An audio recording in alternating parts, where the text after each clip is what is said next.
Welcome to Links 2023. My name is Dina Temple-Raston, and if you think you recognize the name, you might recognize the voice also from NPR.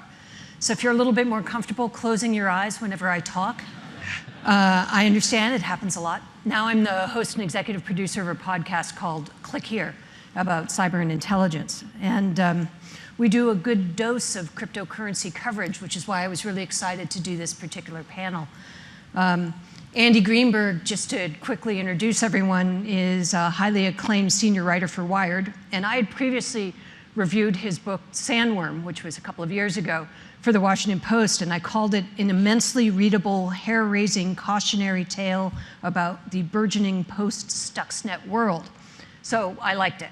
And as it turns out, I also reviewed the book Tracers in the Dark, which is the new book that we're sort of going to take you behind the scenes of.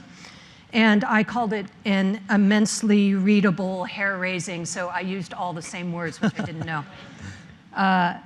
And so what we have today, which is a little bit of a treat, is we have the people who are actually in that book. So we can take you behind the scenes of that. So we have Andy, we have Michael Gronager, who is the CEO and co-founder of Chainalysis, fast company called Chainalysis, the $8 billion crypto unicorn that crypto loves to hate. And then we have Tigran Gambaryan, did I say it right? Excellent. And he was a special agent for the IRS for a decade. So basically an accountant who was actually had a gun too. He was a point man in nearly every major investigation. I love being called. What's that? No, so we love being called accountants with guns. Oh, good. I'm glad I started out well then.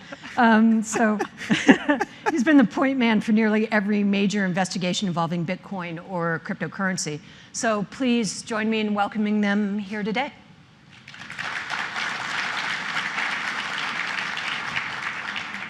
So Andy, I've been reading you for years. I think your superpower is to make very complicated things easy to understand, and that is a superpower. So can you help us a little bit understand why it was you came to decide that you wanted to write a book about Yeah, of crypto? course. Well, first of all, thank you for reading those blurbs from your reviews. I'm always reading them to other people, but to hear them in your NPR voice is a special treat. So 2010 or so, I was working on a different book about the cypherpunks, this movement of radical libertarians who believed that they could use encryption tools, like cryptographic anonymity tools, to take power away from governments and give it to individuals in really radical ways. Like they wanted to empower people to have untraceable black markets on the internet and have untraceable assassination markets even. I mean, they dreamt of this world of true crypto anarchy. Julian Assange was a cypherpunk and eventually would use those same tools to enable WikiLeaks to grant that kind of anonymity to leakers of classified information too. So when Bitcoin came along in 2011, or when I became aware of it really, I was sort of primed to see it as this cypherpunk holy grail. And that's how it was described to me too. Like, this is not just untraceable communications, now there's untraceable crypto money. And people really did see that as a cypherpunk invention. And so, yeah, when I came upon it, I was like, being the kind of reporter I am who covers this dark side of the internet, I was like, this is going to unlock a new world of cybercrime, like money laundering, online drug deals, terrorist financing, God knows what. And all of that, all of that came to pass. I mean, it really did seem like Bitcoin was this thing where you could put unmarked bills in a briefcase and send it across the internet to anyone in the world without revealing your identity. And it was working on things like the Silk Road, the first dark web drug market. But I feel like embarrassed almost to say all this in front of these guys, because if you flash forward then to 2020 or so, that's when I began to see that I was not just like a little bit wrong about this. Like, I was fully 180 degrees incorrect about my notion of Bitcoin's privacy properties. And this began when I started kind of this slow motion epiphany when I saw Chainalysis credited in one Department of Justice announcement of a bust or a takedown after another. And I began to see that, no, actually, not only is Bitcoin traceable, but that there had been I learned slowly there was a small group of detectives, notably these guys, who had figured this out years before me, that actually you can follow the money on the blockchain even more than in traditional finance. And they'd used this, this small group, Tigran and Michael specifically, had used this to take down like the burglars behind the biggest heist in cryptocurrency in the time, and take down the biggest dark web market in history, and the biggest dark web child sexual abuse network as well. So when I saw that there was this like escalating series of massive busts, that is when it looked to me like this was a book-shaped story worthy of, you know, spending years writing. And Michael, could you explain to us, if you can, pretend I'm a third grader, explain how you came to this epiphany of how you can trace a transaction in the blockchain? Yes, I would say there's a couple of things that ties into this. So first of all, I'd read Satoshi's white paper back in the days, and he kind of uses this word of pseudonymity, and he doesn't use the word of anonymity, and he does that on purpose. So he basically says that this is not anonymous money. In principle, they can't be traced. And I think there's a one sentence out there that basically says that there are some ways you can maybe do this one day. Then I read... Let me just stop you for a second. So you're talking about the white paper that actually kind of created... That was the creation of the real innovation of Bitcoin. Like that's back in 2009, I think it was from. Right. And then we... then after that, I read an article by Sarah Michaeljohn from I think she's University College. Yes. Yeah. And she kind of have tried out some of the early things or ideas from Satoshi around like how can you actually do this in practice. So she managed to do that at scale and like show this is doable. And I'm thinking like we really needed that in the crypto industry. We needed like that level of transparency. And then I start to tell like regulators and others in the year of 2014 that this can actually be done. And they're all like, yeah, you say so, but that's not really happening. And I take that as a call to action and be like, I'll show it can be done. And also not just done as a prototype, but actually as a product, and everyone can use it. So that's like at around that time where I then feel this can be done.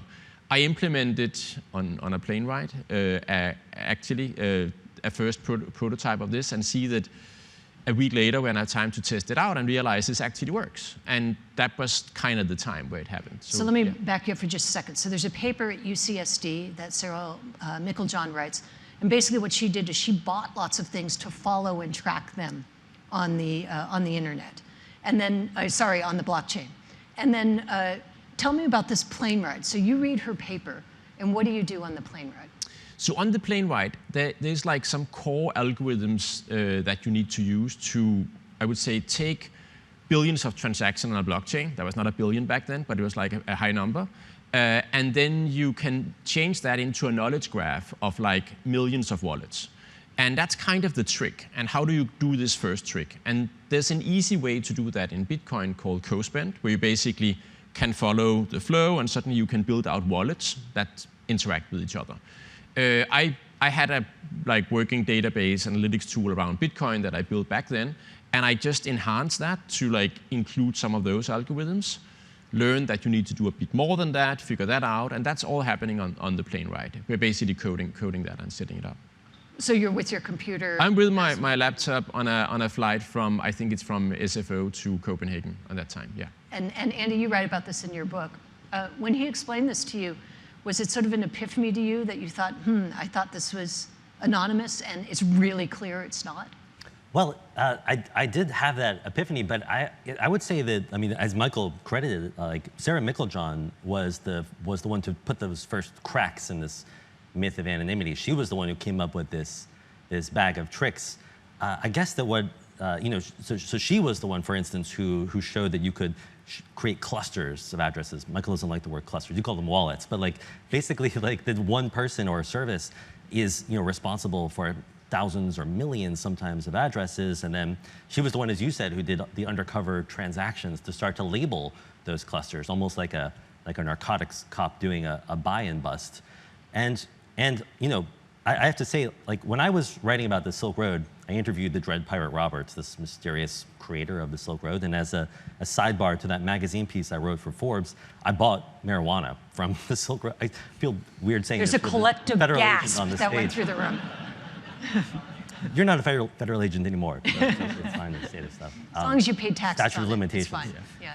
And yeah, so I asked Sarah, can you trace my transactions? And she did immediately. She showed that I had done basically an illegal drug deal in public view. So that was nonetheless like, I'm such an idiot that I still thought like if you're careful, if you like go through a few more obfuscating steps, like if you put your money through a few addresses before you do the drug deal or something, you can stay a step ahead of these guys, the tracers. I think Michael is really like the one who proved me wrong about that. And I don't know, Tigran has the arrest to show it. Right, but it became a book, so it's not all bad. Right, yeah. Right. Okay, And so I didn't go to prison. Did you get the drugs? Or? Oh yeah, Graham from Silk Road, 2 other, yeah. We'll talk Okay. about it later. yeah, we'll be cutting that out. So let me ask you about Mt. Gox, Michael, because that's the one that everybody sort of understands. Can you explain sort of the phone call? You get a phone call that says, hey, come and help us, come to Japan, and how you sort of thought that through? And whether at the time, because this wasn't really tested, I mean, it was in your mind, but not in something like this, whether that was a little bit frightening to sort of go and say, okay, this is where I'm going to figure out if it works on a really grand scale. Yeah, so I think that the challenge around the Mt. Gox case were basically, Mt. Gox was the biggest exchange in the crypto space for many, many years, starting from 2010, 11, 12, getting into 2013. And in 2013, they announced they're going bankrupt. The Bitcoin price has just that year went from $100 to $1,000 or so in the course of like 6 months or so. Everyone is super excited in the crypto space, and now people can't take their money out of the Mt. Gox exchange, and they go bankrupt. And the entire 2014 goes by, and everyone expects to get their money back, and nothing really happens. And in that time, I'm the chief operating officer at Kraken at that time, at a crypto exchange, and we are basically in talks with the bankruptcy and with regulators in Japan, because we want the industry to not go down because of Mt. Gox, and we want to help the creditors in that case as well. So having different conversations with the bankruptcy trustee, and one of the ideas that kind of emerged pretty fast, because there's a lot of confusion in like on Reddit and everywhere else, basically people discussing, did Mark steal the money? He was the CEO of the exchange. What actually happened? Were they gone for a long time? So there's a lot of speculation, and I felt that like if we dove into it and I looked at the database, I could probably figure it out. So that was kind of the idea, and then they wanted to meet us, so I went to Japan, go to Tokyo, go into this big corporate building. There's, I think we had 3 people on one side and around 30 people on the other side, all suited up, nicer than here. And then we basically start the conversation, and they want to understand like, how can this be done? What are you planning to do? What are the ideas around it, and so on. And at that time, I don't even have like I haven't been on the plane yet. I haven't written a prototype of this actually. Oh, I see. I took it out So of order. it's actually at the time I'm basically like, yeah, I think I can do this kind of, right? So that's and then we take it from there. Well, there's sort of a, when Mark Zuckerberg was explaining Facebook to Congress, it was sort of like a 5-hour IT call, right? Where, sir, we do advertising.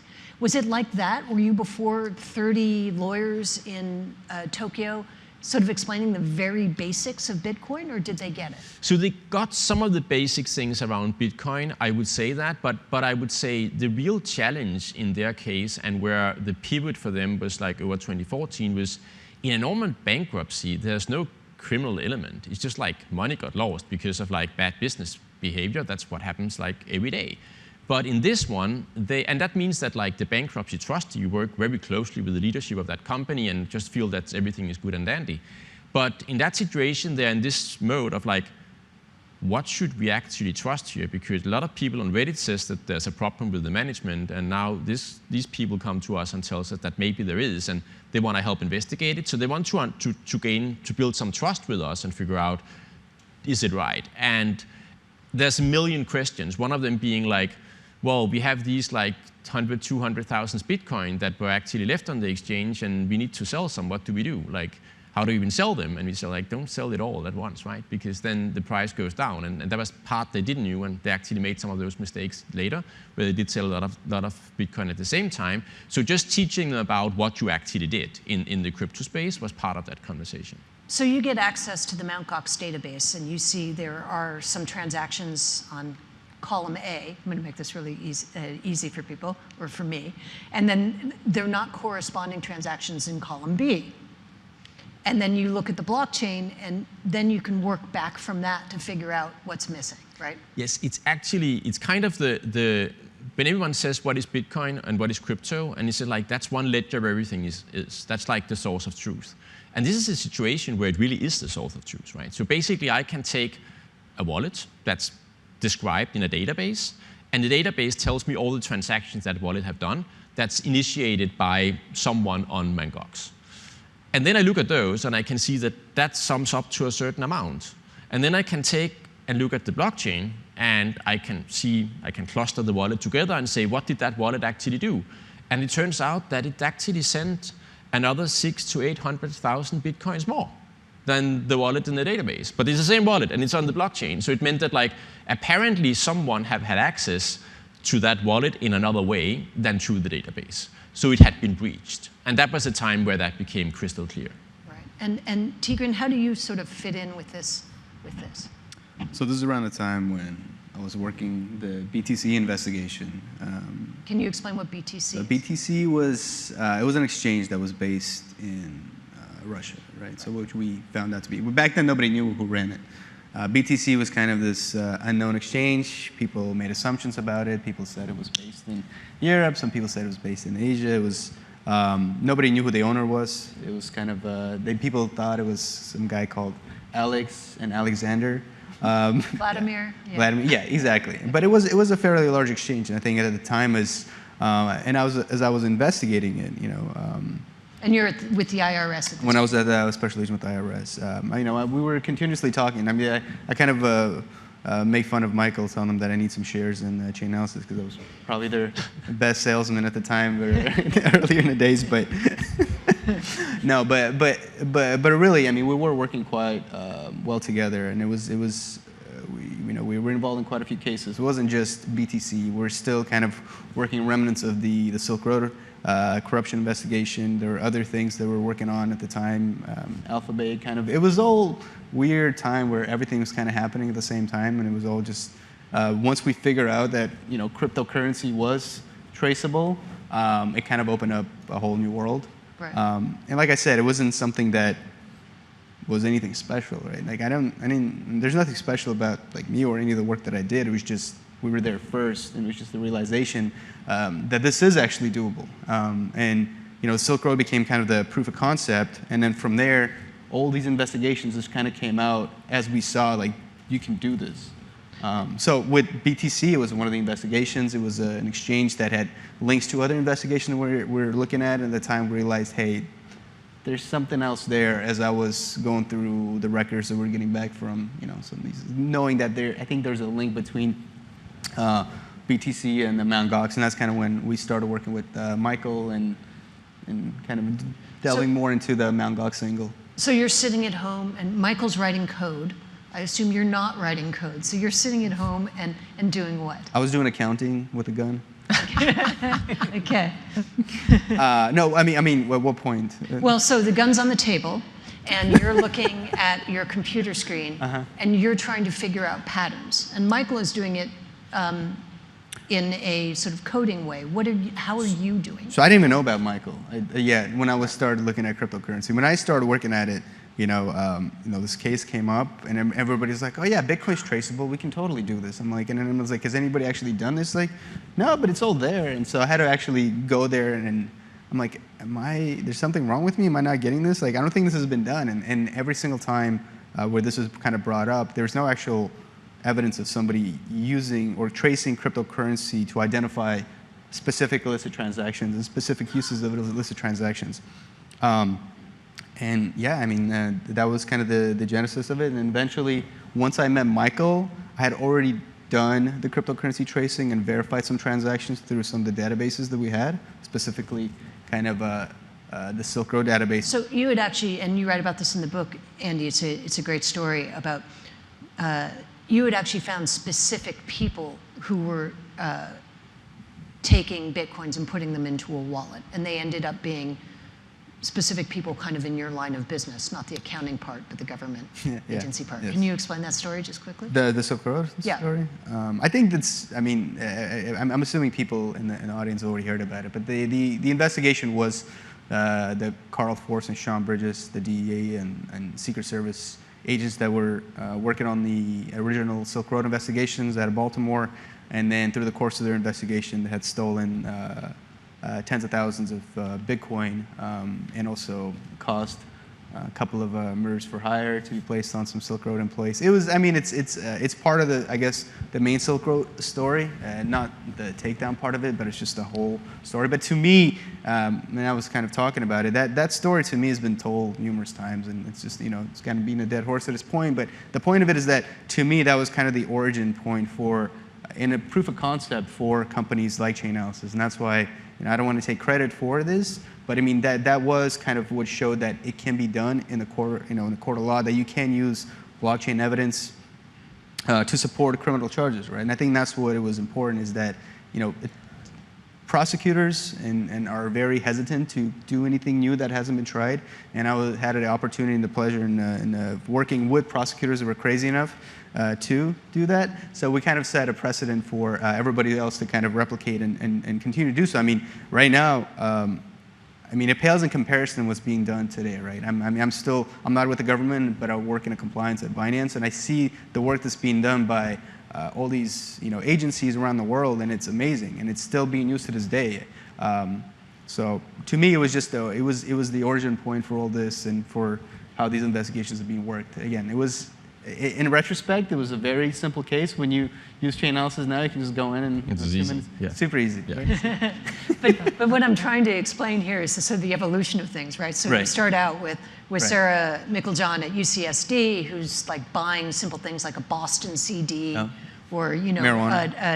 et cetera. What's that? Marijuana. Yeah, all right. Or Andy actually doing his illicit drug deal, and you're sort of quickly sort of going to your set of it, which is this idea of you can link it with one particular person or Exactly. two particular people, Yeah. and then it expands even further to what Michael is doing at Mt. Gox. So what Michael did at Mt. Gox. So what I'm trying to now bring together is, now you and Michael come together with Mt. Gox, and can you kind of explain how, like, did you approach it differently because you were looking at things as a single person, whereas Michael was looking at something with wallets and clusters?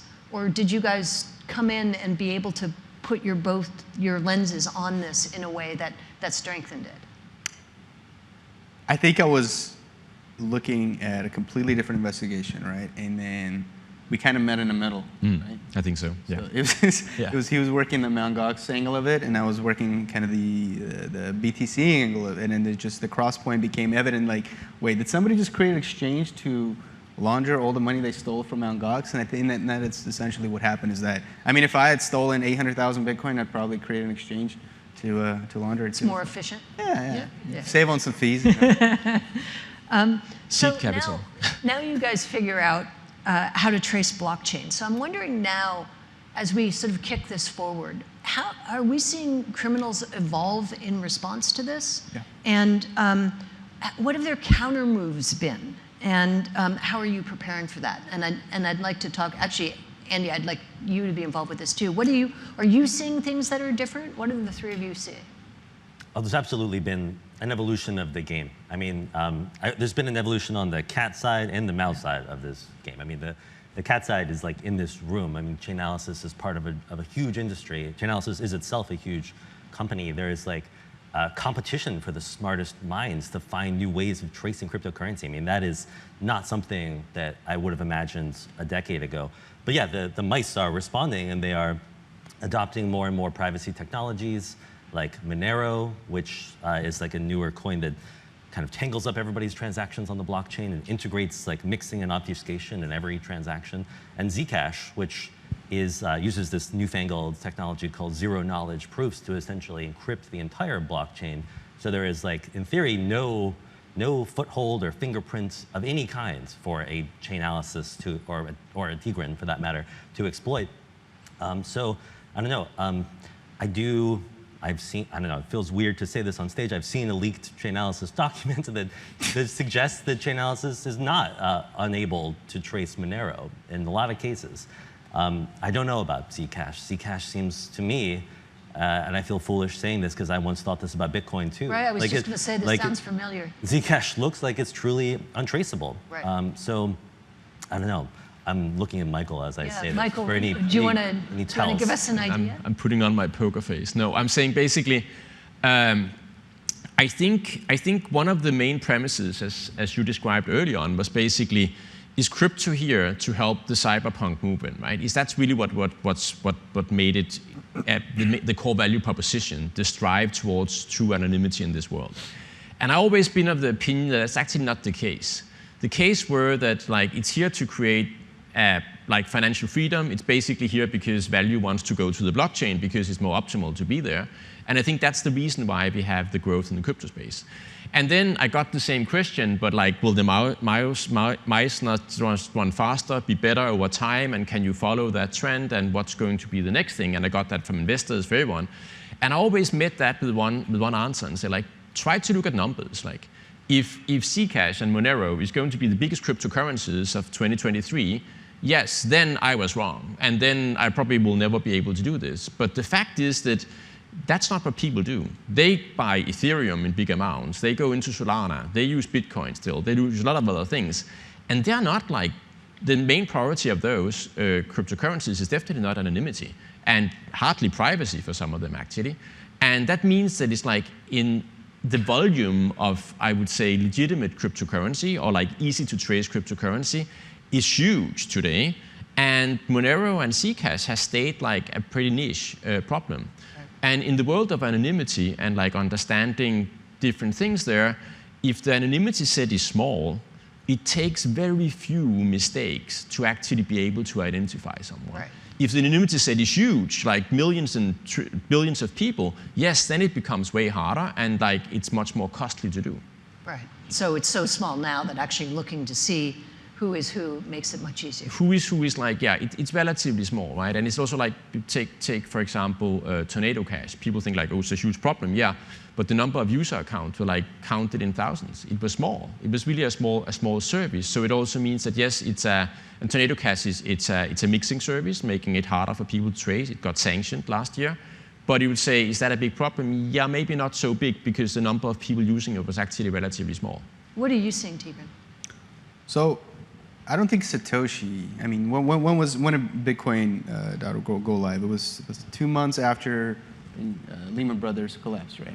I don't think he created the Bitcoin white paper to hide his marijuana purchases, right? I don't think this was his goal, right? His goal is to empower people and kind of limit the impact that a bank collapse could have on users, right? Basically, putting the power and a control of the people so they can use money and not have to worry about a bank collapsing, right? So I guess the anonymity of it is, privacy of it is an element of it, right? But I don't think that was the goal of it. I don't think Satoshi wanted, cryptocurrency to be used by pedophiles and things like that. So I think the point of it is that was part of it, but the public-facing blockchain, right? Being able to confirm transactions, being able to, not have to have a third party involved in a transaction, and you kind of handling your money. You putting money in your hands to control it. I think that was the goal. And to me is that I don't see it because I mean, having been on the government side, now I've been on the exchange side,